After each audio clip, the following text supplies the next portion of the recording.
What's up, booktube? Welcome back to my channel. My name is Laura if you're new here, and today I'm talking about books that would be perfect if you like the cottagecore aesthetic.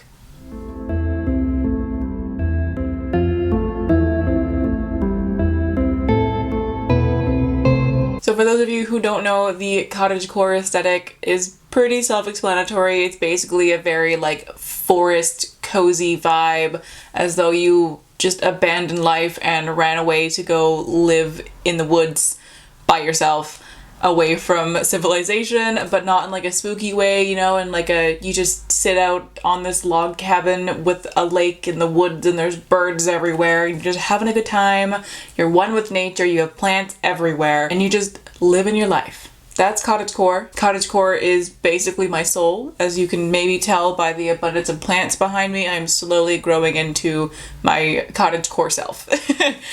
And there are a ton of books out there that kind of fit that vibe and the whole cottagecore aesthetic so well, so I thought today I would talk about some of my favorites, plus a few that I haven't read yet, but I think would really suit that vibe. Starting with the book that inspired this video, and that is Wild Beauty by Anna Marie McLemore. This book is such perfect cottagecore vibes.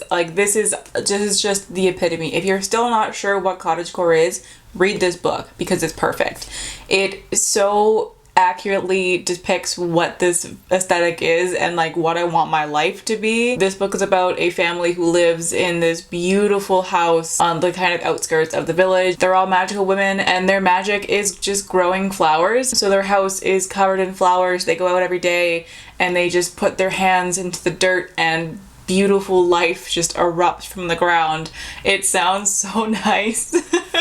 It sounds gorgeous. This book is sapphic, Latinx, own voices. It's really, really, really gorgeous. Pretty sure I remember this book getting quite a bit of hype, but I would like to bring the hype back for this book because it's so beautiful and I want to hear more people talking about it.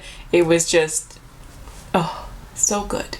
So good. I loved every second of it. Next up is In an Absent Dream by Shauna McGuire. This is one of the books in the Wayward Children series. I believe it's the fourth book. It's my absolute favorite because it takes us to the Goblin Market, which is somewhere where I dream to go. If you're new to my videos, I love Portal Fantasy. Portal Fantasy is my absolute favorite thing in the entire world. And the world in this book is the place that I would call home if I could.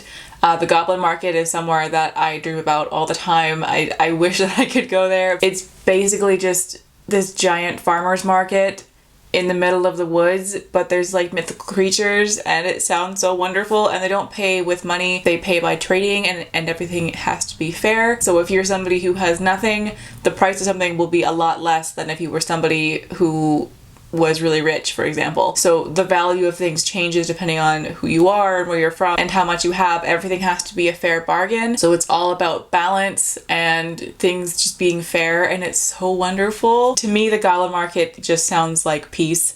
It sounds so peaceful. It's just what I want with life, but obviously not going to happen. But I can dream. But this book follows a girl named Lundy. She's walking home from school one day and she has her nose stuck in a book, and a tree pops out of nowhere in the middle of the path and there's a door in it, and she goes into the door and discovers the Goblin Market, and then the story goes from there. It's such a wonderful story, but it's mainly the world and the vibe that I love from it, just the whole Goblin Market in general. I really, really want more books inspired by the Goblin Market, so if any of you have some, please let me know. I'm dying to read them. But yeah, so this book is perfect for cottagecore vibes. And I of course also have to mention the Spellbook of the Lost and Found by Moira Fowley-Doyle. This one is such a magical book as well. This takes place in a very small town in Ireland where things have started to go missing and they reappear at completely random spots. Our main character finds a spellbook hidden in a tree one day and realizes that things are going missing because somebody probably cast a spell and didn't do it properly. And so now she's trying to figure it out, and yeah, we go from there. I really can't describe the feeling of this book. It's just this book is just infused with magic. Every single page and the magic of it just completely engulfs you and pulls you in, and it's such a visual story as well. I can see, the atmosphere is incredible. Honestly, the plot of this book, I don't really remember that much, but I remember the atmosphere so well. It's beautiful. and definitely fits in with the cottagecore vibes that I'm going for here. Then we've got The Cold is in Her Bones by Peternelle van Arsdale. This one is inspired by the story of Medusa. In this world, there was a girl who had snakes growing from her hair, and her parents found out and basically tortured her, thinking that she was possessed by a demon. And now the spirit of this girl is said to possess young girls as well. I think it was between the ages of 12 and 18. After 18, you seem to be fine. I think that was this book. Might be confusing two of them together, but I'm pretty sure that's how it went. So our main character, Milla, she lives on a farm with her family, and she starts having snakes growing from her hair as well. But they talk to her, their friend. She doesn't see it as a negative thing, so she doesn't tell her family about it. She's also terrified that if they find out, they would send her to the place where these girls go, never to be seen again. No one knows what happens to the girls there, but they assume it's not very good. So she doesn't say anything, she just lives with her snakes and they become her friends, and it's really cute. Milla gets a new neighbor who's around her age, and the family believes that this girl is possessed, and they send her off to the place where girls go when they get possessed. And Milla and this girl became really good friends, so Milla leaves her home and travels to this place to go and save her.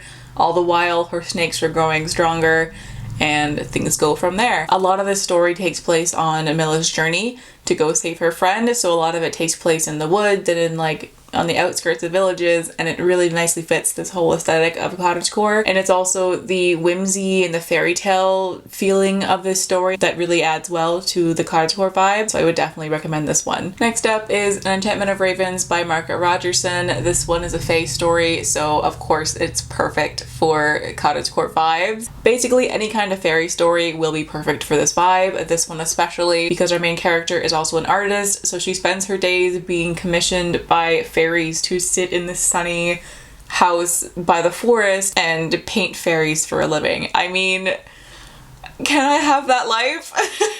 I can't draw or paint or any kind of artsy stuff like that, but I would like to if it meant that I could have her life. But but the plot of this story is our main character is the artist, and she's commissioned by, I believe, the Autumn Prince to paint his portrait. And she makes the mistake of painting human sorrow in his eyes. The court see this as a huge weakness and they want him dethroned, and so he essentially kidnaps her and drags her to the fairy court to explain herself and explain that it was a mistake, that he doesn't actually have sorrow, she just put that in there because she wanted to. And along the way, they of course fall in love. So this one is a fantasy romance, which normally isn't my thing, but I loved this one. It was a really whimsical tale. This is another one where the bulk of the story is the journey from her home to the fairy court, and so they're also traveling through the forest, and it's just really magical, and I loved this one so much. I read it in a day, which hardly ever happens, but this one I couldn't put it down. I started it at like 7 in the morning one day, and I just kept reading until I was done. So I highly recommend this one as well.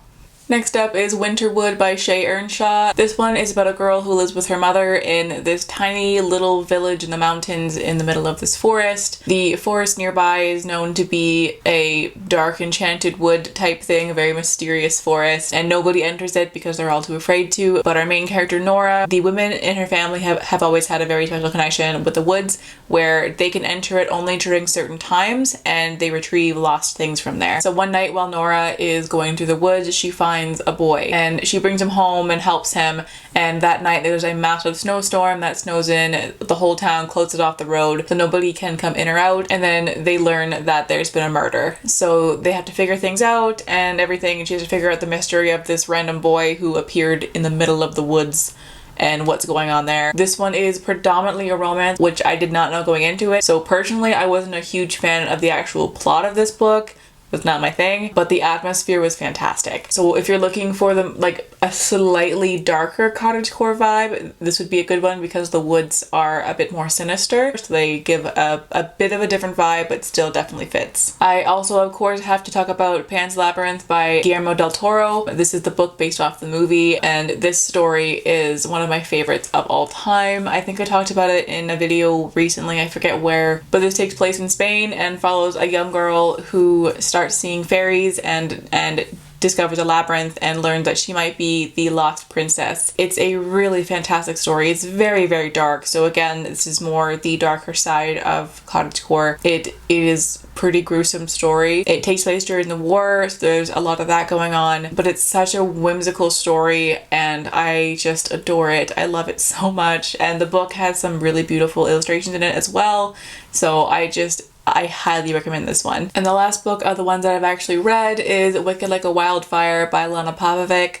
This book is stunning. It's so beautiful. I haven't read book 2 yet because I suck, but the first book was incredible. Most of the books that I've talked about have taken place in the forest so far, but this one actually takes place in a small town in Montenegro, which is a place that I'm desperate to go to because of this book. But basically, this book is about a family, a mother and her 2 daughters who have magic. They call it a gleam. Her gleam is that she sees flowers as fractals, and so it's kind of like this really beautiful kaleidoscope image, and then she takes that image that she sees and turns it into glasswork. She can have other people see the gleam, if just like from the flowers, if she wanted to, but they have to keep it a secret. And the sister, her gleam is that she hears moods as music, and she'll turn your mood into a beautiful song. And the mother, she bakes memories, basically. So you taste her food and it brings you back to a happy memory so perfectly. This book was so gorgeous. The idea of the gleams is just really wonderful. And you do meet some other people later on in the book who also have gleams. And just hearing all the different ways that magic is woven into this book was absolutely stunning. I don't think anyone ever has the same one twice. It's been a while since I read this book, so I can't quite remember, but I think they're all unique to each person. And they're all stunning. They're all so beautiful. So this one I would definitely recommend so highly. It was gorgeous, and I really, really need to get to book 2 one of these days.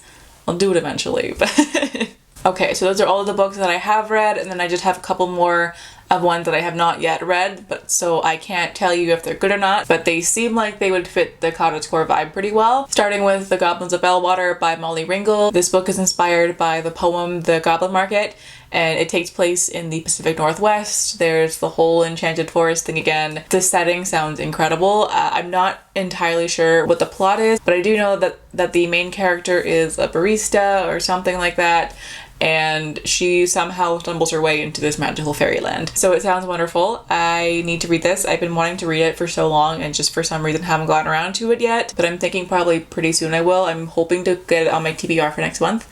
Because fall always makes me want to read these Cottagecore vibes, even if they don't take place in the fall. But Cottagecore books always make me think of fall, and this one I would love to get to this year. Next up is Among the Beasts and Briars by Ashley Poston.